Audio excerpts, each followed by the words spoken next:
Dobar dan, dobrodošli na Lunatronikovu prezentaciju Smart Home Inels češkog proizvođača Elko EP.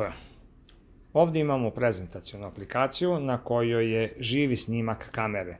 Znači vidimo na snimku kamere da je uključen LED panel i vidimo da je uključena lampa. To također vidimo i na ikonicama. Ako kratko kliknemo na ikonu LED panel, ugasit će se.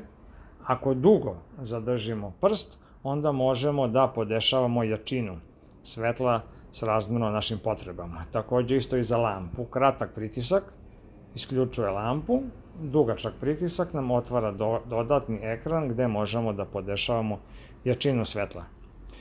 Ova treća ikonica sa bojom je za slova Inels. Tu znači, pored toga što možemo da menjamo jačinu svetla, kao i za prethodne dve opcije, možemo da menjamo i boju.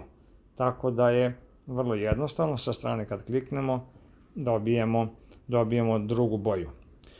Imamo ikonicu za LED traku. Znači LED traku možemo samo da uključimo i da isključimo. Ovdje recimo nema opcije za podešavanje boja, ali zato možemo žaluzine ili roletne ili platna projekciono da spuštamo. Evo sad se vidi strelica da ide na dole i žaluzina se spušta. Za to vreme možemo temperaturu da podešavamo, sad je nameštan recimo na normalno, možemo da izaberemo komfortnu temperaturu ili minimalnu temperaturu, a sve to prema našim željama koje podešavamo u početnim programiranjima.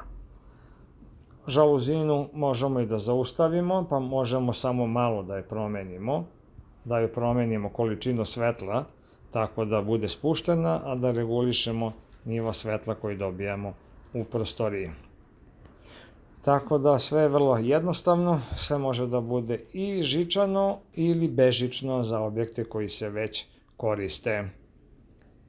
Više detalja možete vidjeti na našem sajtu klt.rs.